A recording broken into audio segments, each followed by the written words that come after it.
सड़क किनारे ठेले से हरे प्याज का पराठा लिया और जैसे ही पहला निवाला लिया वह हैरान रह गया। स्वाद ठीक वैसा ही था जैसा उसकी माँ बचपन में बनाया करती थी। उसका पसंदीदा खाना माँ के हाथ का हरे प्याज वाला पराठा था। लेकिन जब वह 5 साल का था और माँ के खाना पूरा करने का इंतजार कर रहा था, तभी उसे कुछ गुंडों ने अगवा कर लिया। उस दिन के बाद से उसकी माँ हर रात रोते रोते सो जाती थी। यहाँ तक कि दर्द से उसकी आंखों की रोशनी भी चली गई। उसके पिता ने उसे खोजने में अपनी सारी पूंजी लगा दी और टेंशन से उनके बाल आधे सफेद हो गए। एक दिन जब पिता अब भी बेटे की तलाश कर रहे थे, उन्होंने गलती से एक पार्क की गई महंगी कार को खरोंच दिया। वह तुरंत माफी मांगने गए, लेकिन सीईओ ने मान लिया कि वह नुकसान की भरपाई नहीं कर सकते। उसने गाड़ी का डिक्की खोला और एक कांटेदार डंडा निकालकर उनकी ओर डराते हुए बढ़ा। पिता डर से पीछे हट गए, लेकिन सीईओ ने केवल कार के पिछले हिस्से को थपथपाया और फिर चल पड़ा। कुछ तो उसे रोक रहा था और वह पास ही के एक पुराने फूड स्टॉल पर रुक गया। वही जगह जहाँ उसकी माँ उसे अगवा होने से पहले खाना बेचा करती थी। उसने वही हरे प्याज वाला पराठा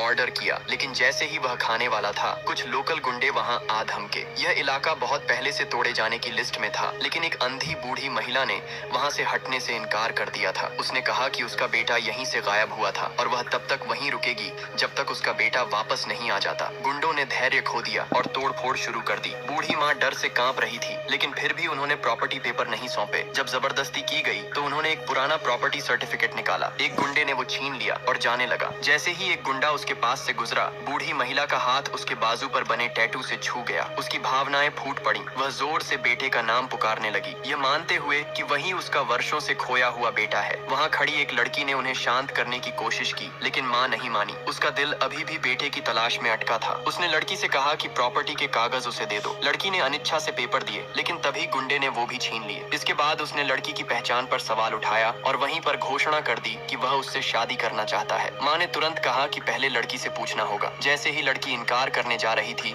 माँ ने जोर देकर कहा कि वह उसके हाथ के निशान को पहचानती है। लड़की ने तुरंत विरोध करते हुए कहा कि यह तो बस टैटू है। बूढ़ी माँ ठिठक गई और गुंडे से जवाब मांगने लगी। जब उसे लगा कि उसकी सच्चाई सामने आ गई है, तो उसने माँ को धक्का दिया और लड़की को जबरन खींचने लगा, लेकिन तभी सीईओ आगे बढ़ा।